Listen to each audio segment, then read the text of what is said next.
शेतकऱ्यांसाठी धक्कादायक अपडेट। 30 जून पूर्वी ई-केवायसी नाही केली तर पीएम किसान योजनेचे पैसे बंद होणार।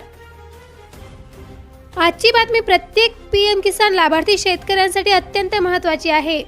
जर तुम्ही पीएम किसान योजनेचे लाभार्थी असाल आणि अजूनही ई-केवायसी पूर्ण केली नसेल तर ही बातमी शेवटपर्यंत नक्की बघा, कारण सरकारने दिलेल्या माहितीनुसार 30 जून ही अत्यंत महत्त्वाची अंतिम तारीख मानली जात आहे।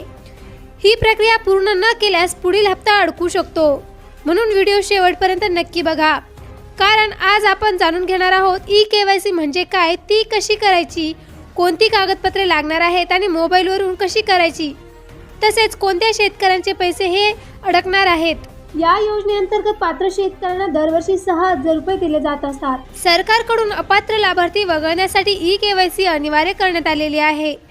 यामुळे योग्य शेतकऱ्यांनाच याचा लाभ मिळणार आहे। बनावट नावे हटवली जाणार आहे। आधार आणि बँक खाते पडताळणी होणार आहे। हप्ता वेळेवर मिळण्यासाठी मदत होते।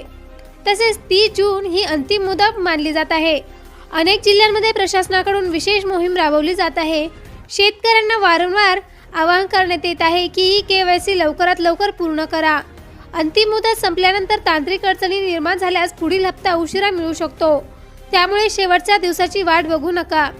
मोबाईलवरून ई-केवायसी कशी करायची? मोबाईलवर आलेला OTP टाका, माहिती चेक करा, त्यात ई-केवायसी पूर्ण होऊ शकते। OTP येत नसेल तर काय करायचे?